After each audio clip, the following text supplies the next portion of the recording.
Hello and welcome friends to our YouTube education channel maths the fun. आज हम लोग class 9th के इस क्लास में एक नए टॉपिक को शुरू करने जा रहे हैं, क्योंकि पिछले दिनों हम लोगों ने लाइन्स एंड एंगल कंप्लीट कर लिया था। आज हम लोगों का टॉपिक है ट्राइंगल। ट्राइंगल बेसिकली है, triangle means congruency of triangle है। क्या है? Congruency of triangle.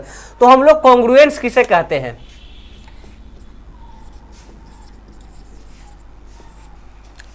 ट्राइंगल में टॉपिक का नाम है congruency of triangle. Congruent figure क्या है? कॉन्ग्रुएंट फिगर के बारे में हम लोग क्या जानते हैं? कॉन्ग्रुएंट फिगर हम ऐसे फिगर को कहते हैं जो दो फिगर एक बराबर और एक जैसा हो, मतलब देखने में एक जैसा हो और नापने में एक बराबर हो। सिमिलर एंड इक्वल, ये दोनों मिल करके हमारा हो जाता है कॉन्ग्रुएंट। क्या है? कॉन्ग्रुएंट मतलब सिमिलर इक्वल। तो हम इसे ऐसे डिफाइन कर सकते हैं कि two figures are said to be congruent if they are equal in shape and size. जो शेप और साइज में एक बराबर हो वो क्या कहलाएंगे? कॉन्ग्रुएंट कहलाएंगे।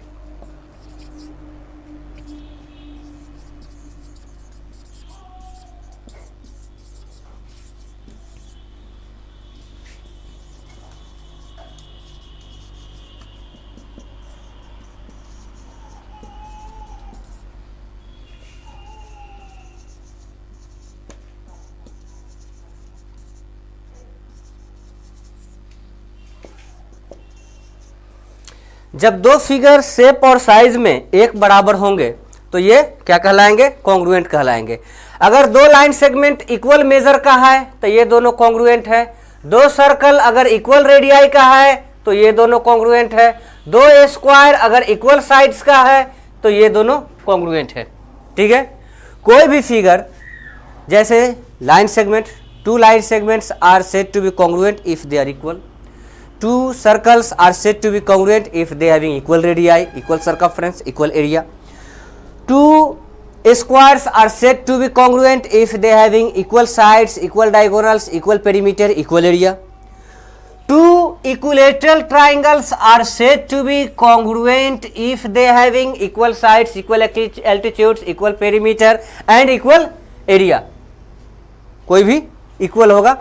ये सारे के सारे आपस में क्या हैं? कॉन्ग्रुएंट पेयर हैं। ये क्या है? कॉन्ग्रुएंट पेयर हैं।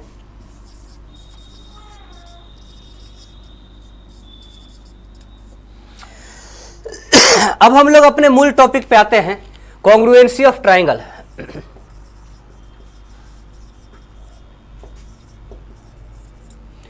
दो ट्राइंगल कॉन्ग्रुएंट होगा if they having their all 6 parts equal to one another. दो ट्राइंगल कॉन्ग्रुएंट होगा अगर उन दोनों के सभी 6 पार्ट्स एक दूसरे के बराबर हों।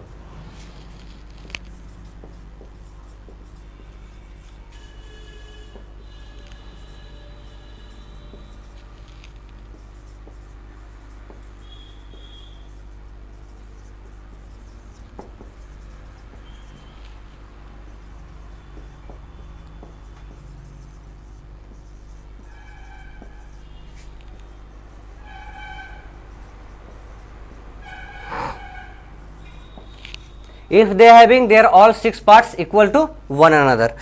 अब इसमें कुछ क्राइटेरिया ऑफ कॉन्ग्रुएंसी होती है। कुछ ऐसे क्राइटेरियाज होते हैं जिन कंडीशन में ये 6 पार्ट्स इक्वल हो सकते हैं, तो उसे हम क्या कहते हैं? Criteria of congruency. Criteria of congruency. इसमें पहली बारी जो आती है एस एस एस। दो ट्राइंगल कॉन्ग्रुएंट हो जाएगा अगर इनके सभी तीनों साइड्स एक दूसरे को बराबर हो। यह हमारा पहला क्राइटेरिया हो गया। दूसरा क्राइटेरिया, दो ट्राइंगल आपस में इक्वल हो जाएगा अगर इनके दो साइड्स और उनके बीच का एंगल इक्वल हो। क्या हो? दो साइड्स और उनके बीच का एंगल आपस में इक्वल हो, ये साइड इसके बराबर हो, ये साइड इसके बराबर हो, और इन दोनों के बीच का एंगल ये दोनों बराबर हो।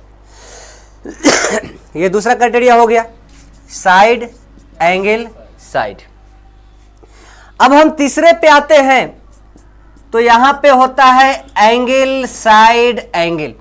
अगर दो ट्राइंगल के एंगल, अगर दो ट्राइंगल के एंगल आपस में इक्वल हो और इन दोनों एंगल का कॉमन साइड आपस में बराबर हो, तो ये क्या हो जाएगा, एंगल साइड एंगल से, angle side angle, angle side angle से ये दोनों क्या हो जाएंगे, आपस में कॉन्ग्रुएंट हो जाएंगे।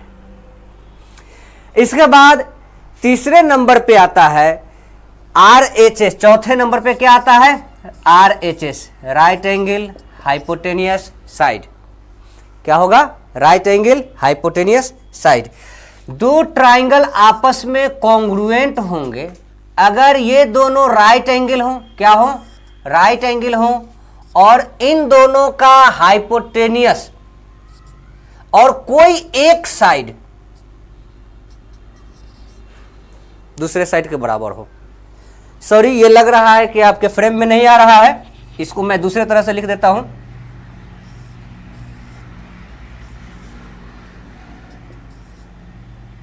राइट एंगल हाइपोटेनियस और एक साइड जब बराबर हो जाएगा तो ये RHS से दोनों क्या हो जाएंगे, कॉन्ग्रुएंट हो जाएंगे। अब इसमें हमारे करने का क्या होता है, अगर दो ट्राइंगल को हम कॉन्ग्रुएंट साबित कर दिए, मतलब ट्राइंगल ABC जो है कॉन्ग्रुएंट है ट्राइंगल PRS से, तो by CPCT corresponding part of congruent triangle, इसे क्या कहेंगे, corresponding part of congruent triangle, corresponding part of congruent triangle क्या हो जाएगा, AB बराबर हो जाएगा PR के, AB is equal to PR, BC is equal to corresponding, BC is equal to RS, angle A is equals to angle P, AC is equals to PS, angle B is equals to angle R, angle C is equals to angle S। ये हमारे corresponding parts congruent होने की वजह से आपस में equal होंगे।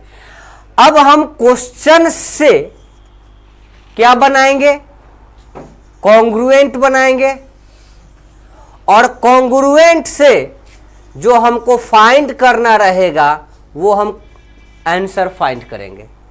ये दो स्टेप लेना है, किसी भी क्वेश्चन को लेकर के क्वेश्चन से हम क्या बनाएंगे, कॉन्ग्रुएंट बनाएंगे, और कॉन्ग्रुएंट बना देने के बाद जो हमको फाइंड करना है उसको फाइंड करेंगे, जिसे इक्वल साबित करना होगा इक्वल साबित करेंगे, या जो एंगल फाइंड करना होगा एंगल हम फाइंड करेंगे। इस तरह से हमारा ये एक्सरसाइज 7.1 NCERT बुक है ना, आप लोग बनाइएगा। साइड बुक से भी जो क्वेश्चन बनता है आप बनाइए, ठीक है। जो क्वेश्चन नहीं बनता है DM कीजिए या व्हाट्सएप कीजिए, आपको उसका आंसर प्रोवाइड किया जाएगा, ठीक है। Thanks for watching, thank you very much.